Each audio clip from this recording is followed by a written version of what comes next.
اللہ رب العزت نے ہماری زندگی میں ایک دفعہ پھر رمضان المبارک لایا ہے۔ یہ صدا ہے، یہ اعلان ہے کہ اے غافلو، اے گنہگارو، اللہ کی طرف سے ہمیں یہ صدا ملتی ہے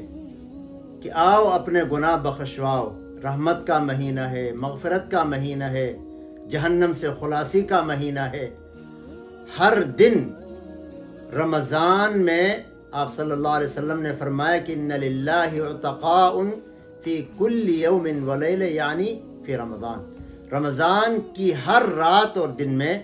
اللہ کی طرف سے بہت سے لوگوں کو خلاصی ملتی ہے جہنم سے، یعنی بہت سے لوگوں کی، بے شمار لوگوں کو اللہ تعالیٰ جہنم سے آزاد کرتے ہیں۔ اور فرمایا کہ جب اس رمضان کی آخری رات ہو تو شروع سے لے کر ابھی تک جتنے لوگوں کو اللہ تعالیٰ نے جہنم سے نجات عطا فرمائی تھی،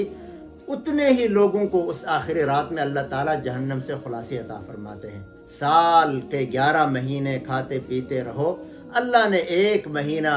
ہمارے لیے فرض بنا دیا کہ اس مہینے میں ہم روزہ رکھیں۔ اور یہ صرف ہمارے اوپر نہیں ہے، بلکہ اللہ نے فرمایا کما کتب علی الذین من قبلکم، تم سے پہلے لوگوں پر بھی روزہ فرض کیا گیا تھا،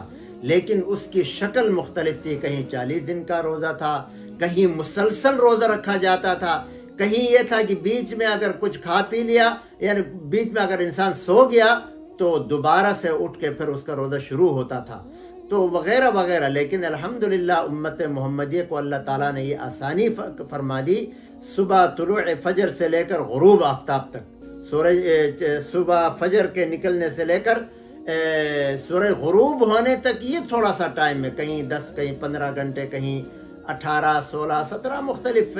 دنیا کے اطراف کے لحاظ سے مختلف اوقات ہیں، لیکن اس میں اللہ کی طرف سے بہت زیادہ اجر ہے۔ یہاں تک کہ رسول اللہ صلی اللہ علیہ وسلم نے فرمایا، حضرت عبداللہ بن عمر رضی اللہ تعالیٰ عنہ کی روایت ہے، اگر میری امت کو رمضان کی فضیلت کا پتہ چلے